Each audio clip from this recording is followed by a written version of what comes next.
এখানে তো আমরা মেসেজ কথাটা লিখছি। HTML এ মেসেজটা কিভাবে শো করব সেজন্য আমরা একটু মেসেজ সেকশনের কাজ করব। ঠিক আছে? তাহলে এখন এখানে মেসেজ সেকশনের কাজ করি। তাহলে কি লিখবো ভাই? ইফ মেসেজ, যদি মেসেজ থাকে প্রথমে কি করব? যদি মেসেজ থাকে, না থাকলে তো আর শো করবে না, তাই না ভাই? তাহলে if messages, if messages alter shift down arrow. তাহলে কি হবে ভাই? ইফ যদি করেছি, ইনডিফ আমি করবই। তাহলে এবার আমরা দেখব মেসেজের ভিতরে একটা একটা করে মেসেজের খবর নিব। তাহলে ফর লিখবো, alter shift down arrow. If যখন করেছি ইনডিফ আমি করবই, ফর যখন করেছি ইনফর আমি করবই। তাহলে এসএমএস ইন মেসেজেস করলাম।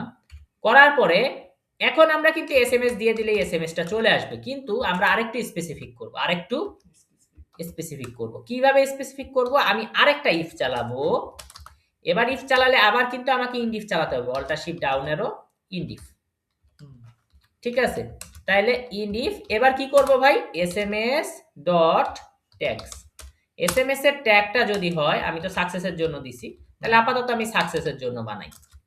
এখানে আমি এসএমএস ডাইরেক্ট লিখে দিতে পারি, কিন্তু এত কষ্ট তো করলাম, সাকসেসের জন্য তো আমরা কিছু কায়দা কসরত করব। তাহলে এখানে আমি লিখতেছি অ্যালার্ট। ঠিক আছে? Alert hyphen success. এবার এর ভিতরে আমি এসএমএস টাকে দিয়ে দিলাম। ওকে? তাহলে মেসেজ সেকশন এখন করলাম কার জন্য? সাকসেসের জন্য। ওকে? তাহলে পরের ভিডিওতে দেখা হচ্ছে।